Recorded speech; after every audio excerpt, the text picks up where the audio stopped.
Oh, man. Not a crumb of pussy for anyone.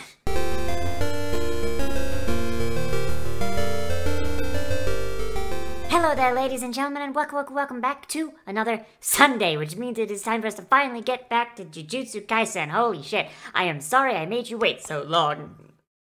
Oh my god, so I'm having to record this again, because the original recording broke the fuck down and is corrupt as shit. Don't know what happened, hopefully it won't happen again, and I've already forgotten like 99% of what happened, so... And that was on purpose. Went out of my way to try and forget. So, but in the last episode, a bunch of people were dying. Dying from a curse that basically curses you after you jump off a bridge and survive. Which, I mean, that's kind of weird. Like the bridge is like, no, you're jumping off this bridge because you're fucking dying. You jump off this bridge because you're fucking dying, cuz. Like, damn, that's a vindictive ass curse. Stitch Boy sent another really weirdly powerful, allegedly, curse to, deal with Team 7. And it's no, he didn't send him to deal with Team 7. They're completely unrelated, so this is just a matter of just, like, the bad guys is doing something completely unrelated, and it just so happens. Oh, God. There's probably a Sakuna finger involved. I don't remember. But hey. Hey, let's get in here and let's just see what happens, shall we? This comedy of errors, shall we say. In 3, 2, 1, and go! God, that looks fucking disgusting. Yeah! God, is his blood steaming when it... Oh my god, that's like acidic blood. I didn't notice that the first... Okay, so I remember, like, the first 4 minutes. Because the first 4 minutes of an episode usually sticks with me, like, pretty quickly. But, like... I did not notice that the blood was actually fucking steaming like acid. Holy shit.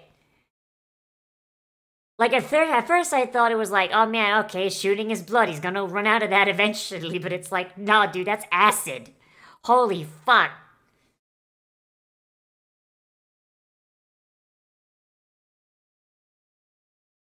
I wouldn't call it poison. I think I wouldn't call that poison if it's steaming like that, my dude. Holy shit.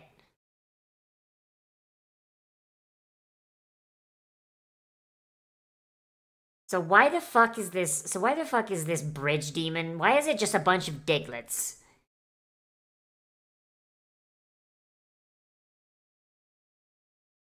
Like, actually, like we've already seen the monster, like, all the diglets come out of its back and all that. But, like... What is it with Japan and just having shit that looks like Diglett? Diglety. Trio.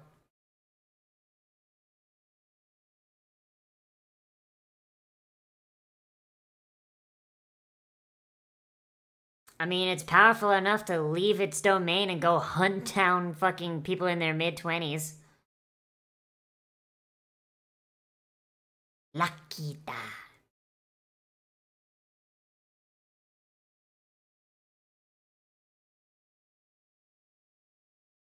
Assuming Itadori just doesn't solve the problem.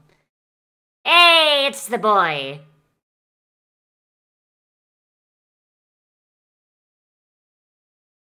Wouldn't be a fucking Naruto-inspired shonen if the Sakura didn't get kidnapped every 5 fucking minutes, would it?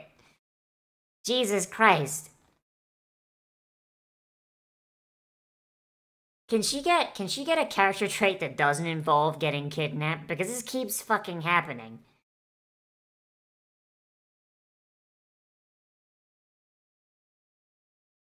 Like, every single time they've gone on a mission together, fucking Kugasaki has gotten fucking kidnapped or otherwise taken out. Jesus Christ.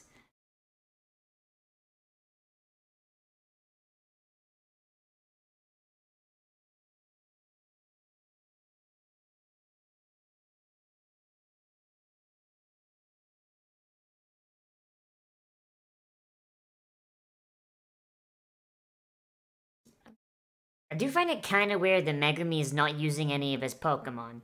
Like, did he use up all of his Pokemon, like, at the tuning exams, or what?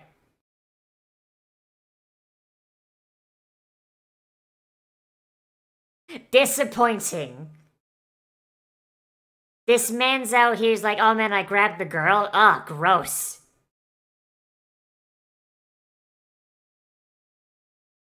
He wanted to grab a big ol' handful of man-ass.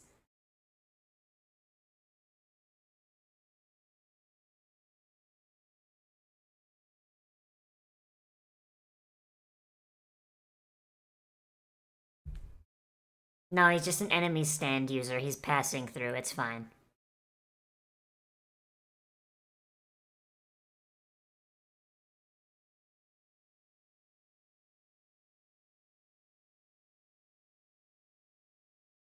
Alright, you can stop wasting our time. Jesus.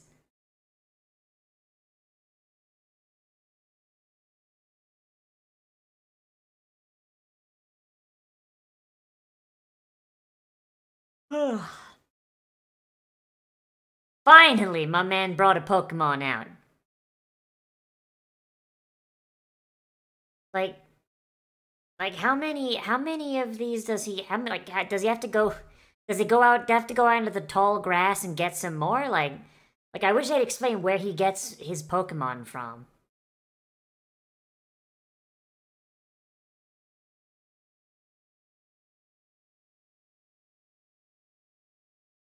Sorry, Megumi, you're gonna have to shove your fist all the way up the anus.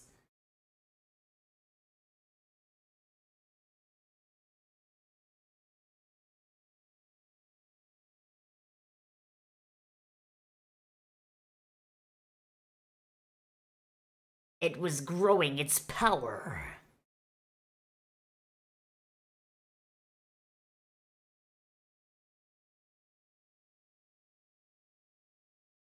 It's all connected to Sukuna. Of course it is. Yep, there it is. I thought I remembered that. Alright. Yep. After this point, like, it's all a fucking blur. Y'all ever try to, like, forget something on purpose? Like, it's actually surprisingly hard. Like, I'm really glad, like, we had some, like, actual bangers of fucking anime this week. Like fucking, like, Komi and Mushoku and all that. It's like, it's like, when you're like, okay, I need to just forget as much of this as possible because I gotta do it again. Like, it's actually really fucking hard. Like,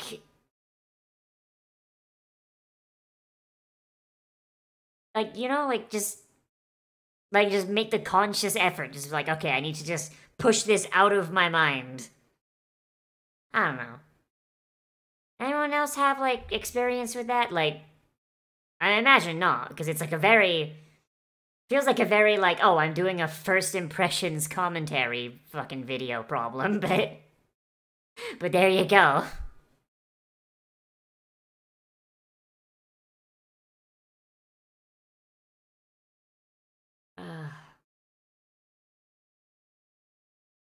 I do kind of wish that that we'd had at least, like, the rest of the season had been, like, without Stitch Boy. And, like, it was just, like, missions with our, you know, Team 7 kind of thing.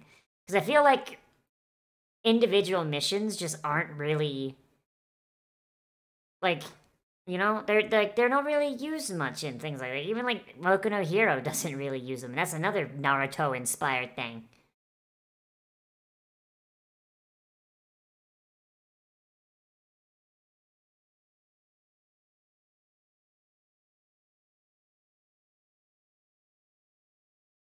So it's Itadori's fault. Oh, jeez.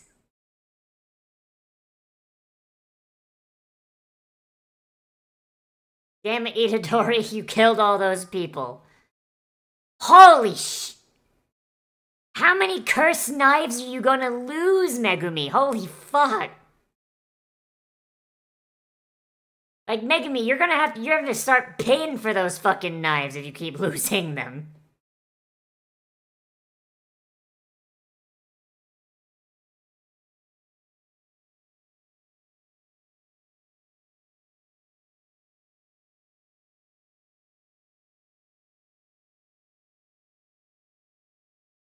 And also, my man doesn't... My man's literally falling into the Sasuke trap. Fucking Naruto started surpassing Sasuke, so what does Sasuke do? He starts suckling on Kakashi's teeth. Naruto still surpasses him. He's like, alright, I'm joining fucking Snake Daddy. Alright, off I go.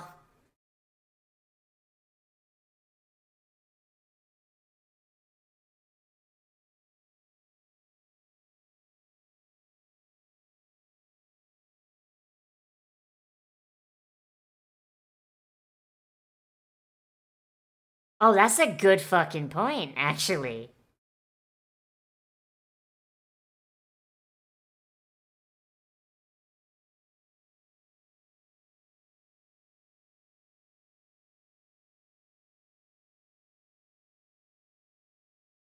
You gotta stop being a coward, Megami. That's what you gotta do.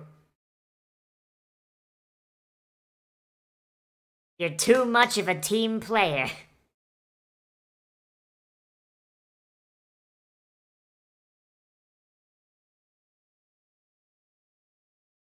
Fuck, that's a raw line.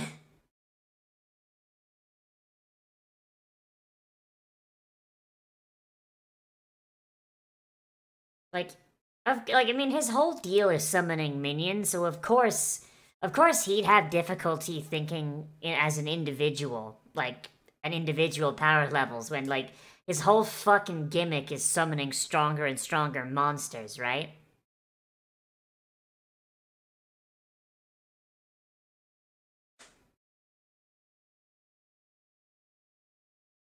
Gambate, Megumi. You can do it. Be a greedy piece of shit. We know you can do it.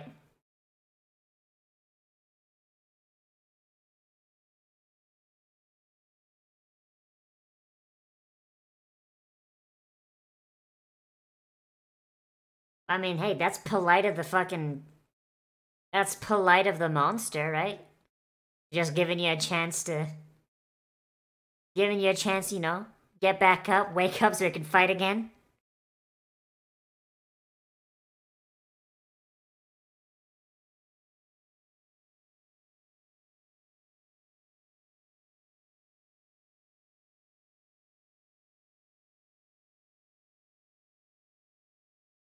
My man's entire character arc is, hey, stop not being greedy, stop being selfless, stop being a good person.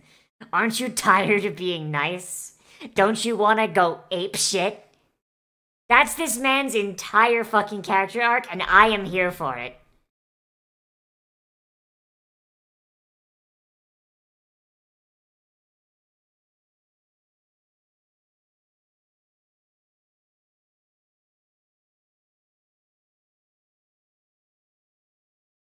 We call that trauma in the business.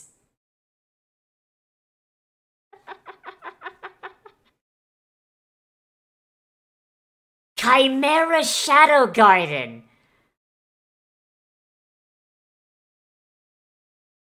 Oh, that's still a cool fucking name, though!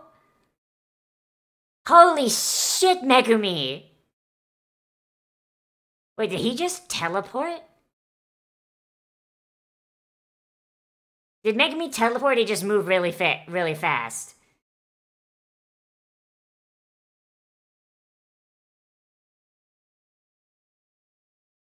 Jesus. My man's not even fucking bothering summoning his... He can teleport in the shadows. Ah, fuck yeah. My man basically just threw all 6 of his Pokeballs in the air and went, fuck 'em up!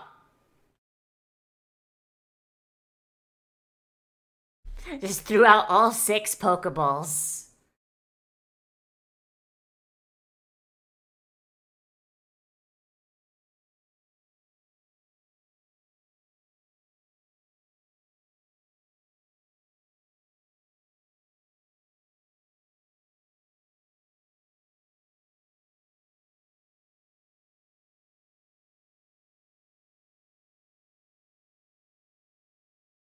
I want to see this man's domain get complete. Holy shit. Like, I want to see this man's complete fucking domain. Because, like, even incomplete and ugly, That was a rad fucking domain ability.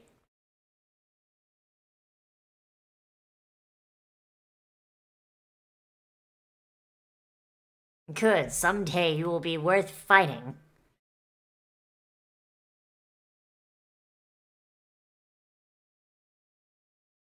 He's just gonna take a little nap. He's fine.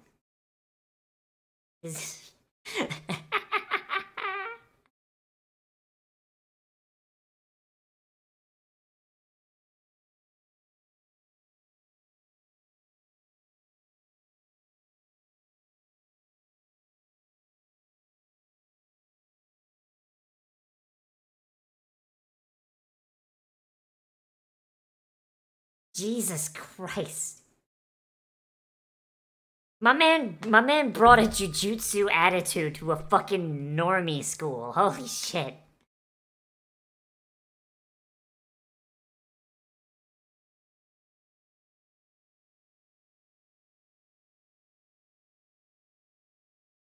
My man built a throne out of his bullies. Holy shit.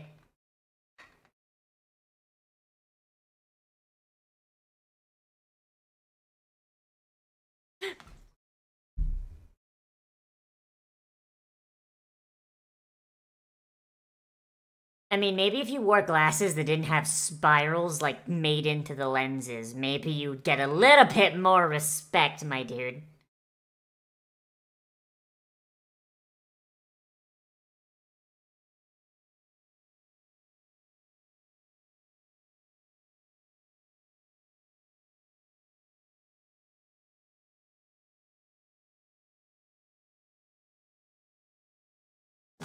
You said you wouldn't fight anymore. It's embarrassing having to clean up the bodies.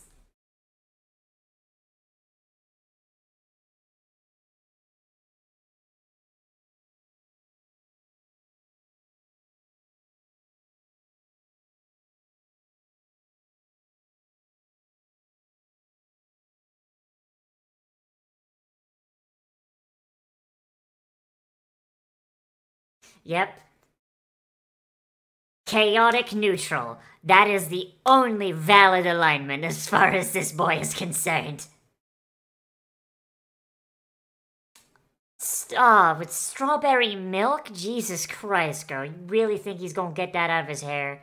With that much shampoo going into it? Like, look at it. It just sticks up like that.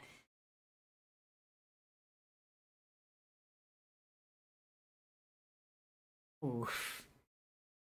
Oof.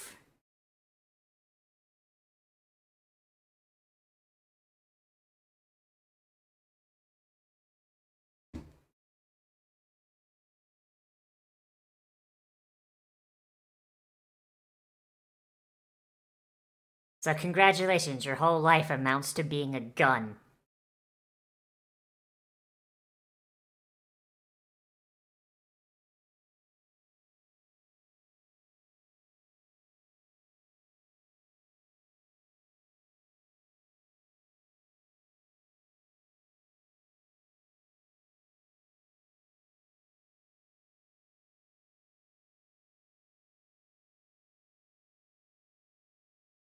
Wow. Wow, Megami, you're in... Megami's entire life is some actual fucking bullshit. Holy shit.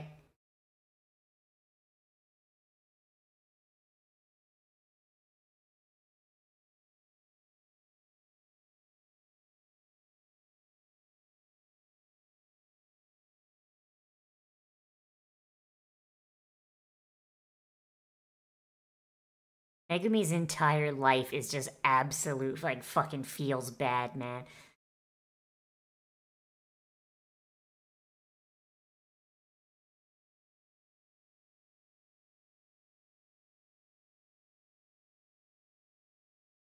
Just...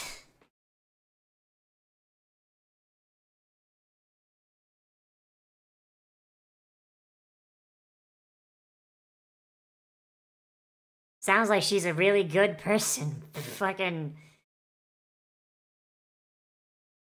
Sounds like she's a really good person who caught absolutely fucked. Goddamn.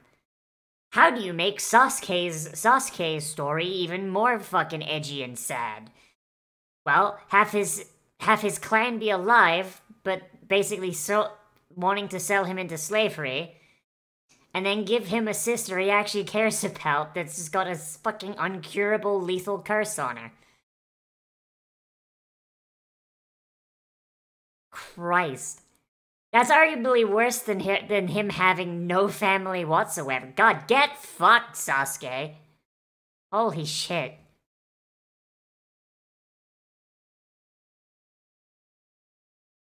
Like, the edgelord title has been taken. It now belongs to this boy. In, like, and I mean that in the best way possible. Fushiguro fell asleep. Of course he fucking did.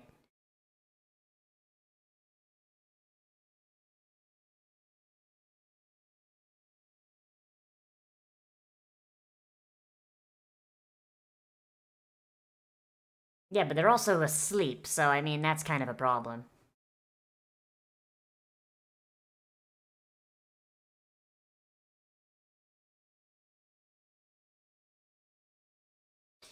And he's out. My man has Audi 500. Holy shit. Did they even have a fight? Did they even have a fight, or were they just standing there fucking talking to each other and staring at each other for fucking 10 minutes? Holy shit.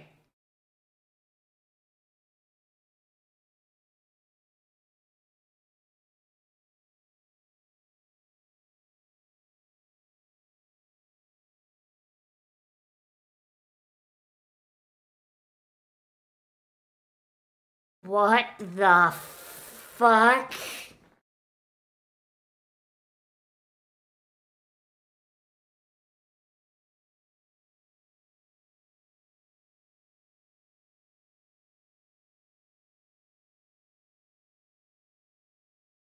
Okay, so which one is his actual face?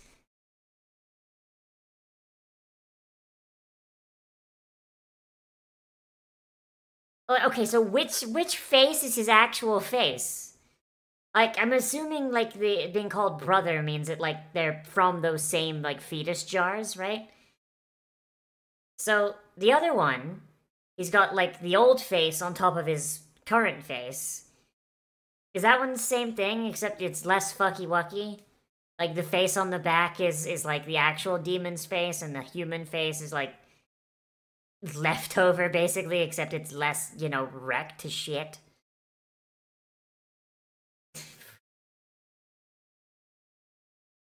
Oh, boy. Alright. I really like Megami. Megami's a good boy. Megami deserves better. Holy shit, does he deserve better. Um...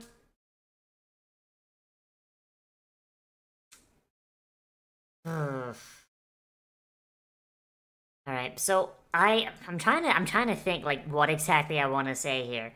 Because there was some really good shit here, and I'm honestly very, very excited because we've had nothing but combat and bullshit for like the last like however long.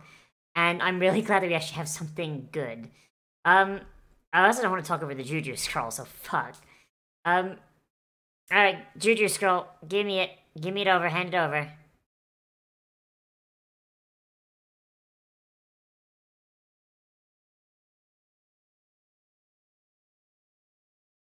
Can't believe it. They're dying.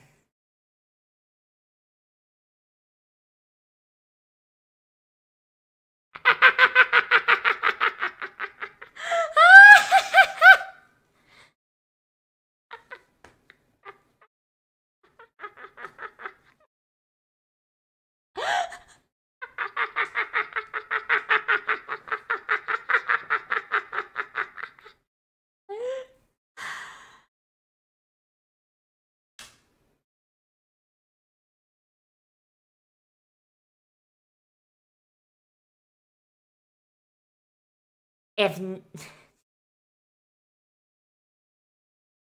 if one of them can't have pussy, none of them can.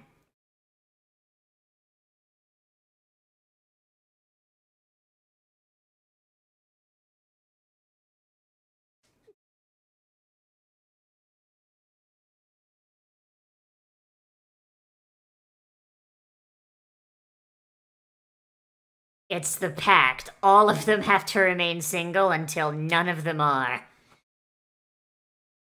They come as a package deal. The Team 7 polycule.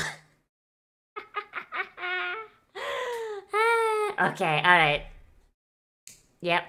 God, I'm gonna miss that when this fucking season's over. I'm gonna fucking miss some of the Juju scrolls. Some of them are really fucky, but that one... Oh, man. Not a crumb of pussy for anyone. You have to follow the list of hierarchy. And I bet you Gojo is probably on the top of that fucking list. Which is why no one else will get any. Okay. But yes. So this episode, was actually pretty fucking good. From a combat perspective, like, from people that, like, prefer, you know, fighting in their anime above all else, this is definitely an episode that's actually, you know, pretty good. Because, like, things were simple and to the point. They weren't overly extravagant, and it really serves to tell the story. Did I say people that like combat only will like this? Actually, no, they'd probably get bored. Oh well. Get fucked, combat people. Get fucked, combat lovers. It's story time.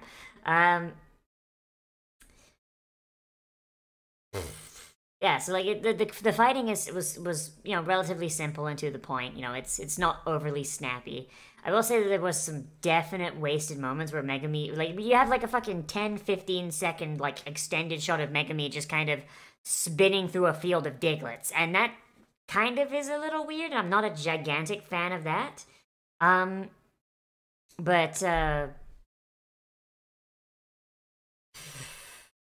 it's whatever. It can stay. It's whatever.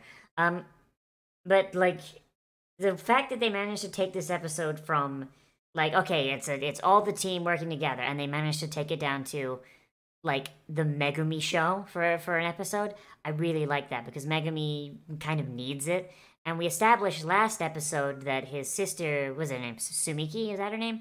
Sumiki has a connection to this beyond what everyone else does. And I feel like if the entire team was there, we wouldn't have been able to get the same level of impact.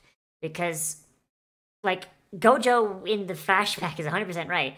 Megumi's biggest flaw is that he's too generous, which is an extremely interesting flaw to have for a character. The idea that someone is just so not greedy that they actually hold themselves back, because it's something that exists in real life. I know plenty of people that are so intent on helping others that they actively harm themselves. They set themselves on fire in order to ensure others get ahead. I've been accused of that. I don't believe them. Now, if you'll excuse me, I have a gasoline shower. For legal reasons, that's a joke. But it's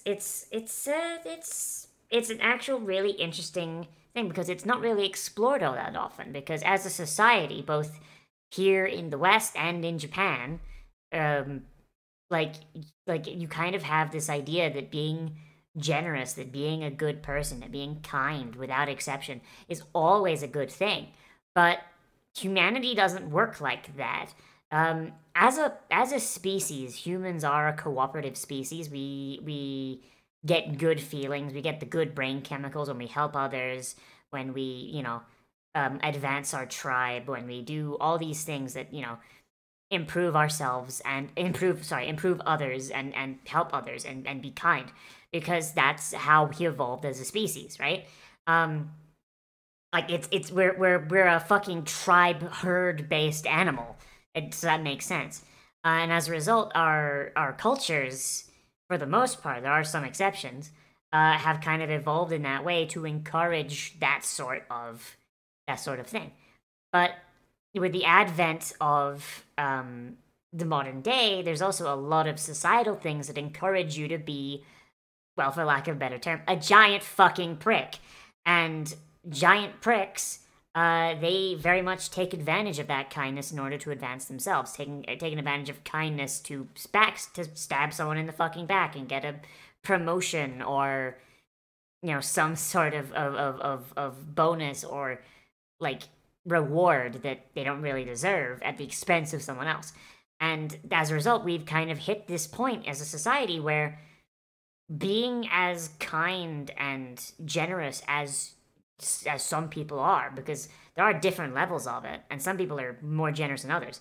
But once you go beyond a certain point, you become very, very open to people just taking advantage of you. And even people just do it by accident. And it's something that our society just hasn't really caught up to from a like a value perspective. We value kindness, we value generosity, and that's a flaw.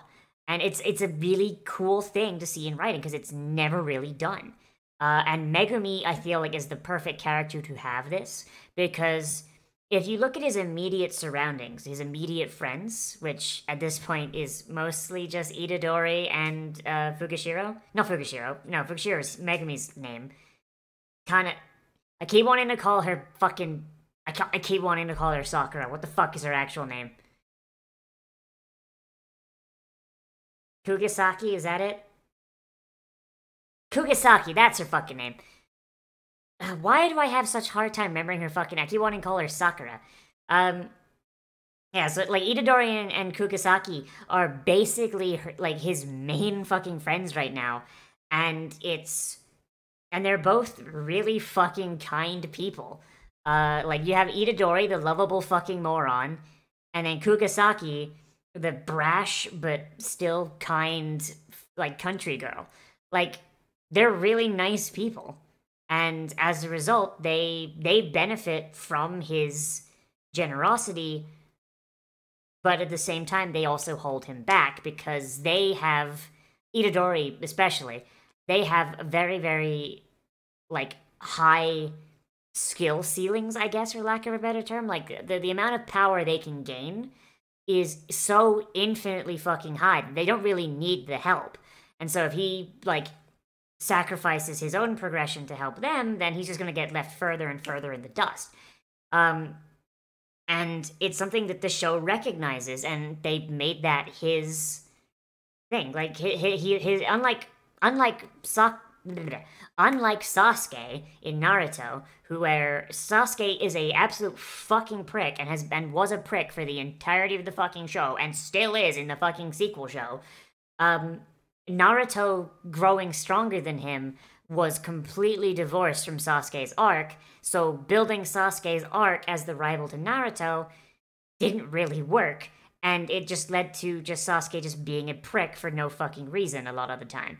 But here, when you have characters that support each other and are rivals but are also friends, having someone's generosity actively hurting them despite it not being the person they're helping's, like, fault really works out, and I like that quite a bit. And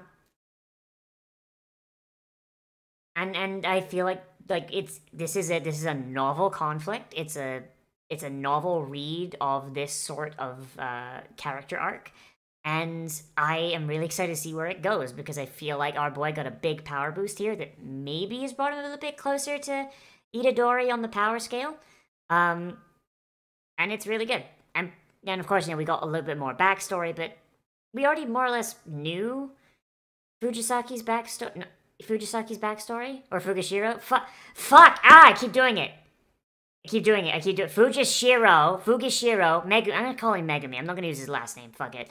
Megumi's backstory, we more or less knew. He's a member of the Zenin clan, but he's not really part of the Zenin clan. He kind of has some issues with them. Turns out he was being sold into slavery to them because he's a bastard or whatever. He's got a sister who's cursed. The curse is probably gonna get solved as part of this. It's like, we didn't really need to know it, but it's nice to actually have seen it actually laid out for us, because it gives us a much better idea for how his arc might go. And it's definitely interesting. It's fun. It is fun. I will say, as far as negatives of this episode go, because they do exist, I appreciate the focus on Megumi. I really do. But maybe they should have left the stuff outside the domain for the end of the episode. So that thing where Kugisaki, that she'd been pulled through and she's outside with the ambiguously gay demon. And then, you know, Itadori races after her. Maybe they should have saved that for, like, the very end. Basically have a pseudo time skip kind of thing. Just be like Megumi's thing happens all the way through. We keep the camera on Megumi the entire time. We don't go back to Itadori. We don't go back to Kugisaki. We don't do any of that. And then, like, we see the domain start to, like, disappear. And then we kind of have, you know, things go from there. We see Kugisaki getting pulled out at the very end.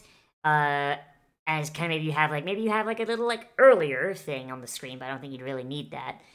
And then have the kind of setup thing, you know? I don't know, like I feel like it'd be a lot easier to do. And I don't know, it's doable. It's definitely doable. I can't think off the top of my head how you would do it, but I do think it would be doable. You might need like a few extra scenes of them fighting, you know? Like maybe,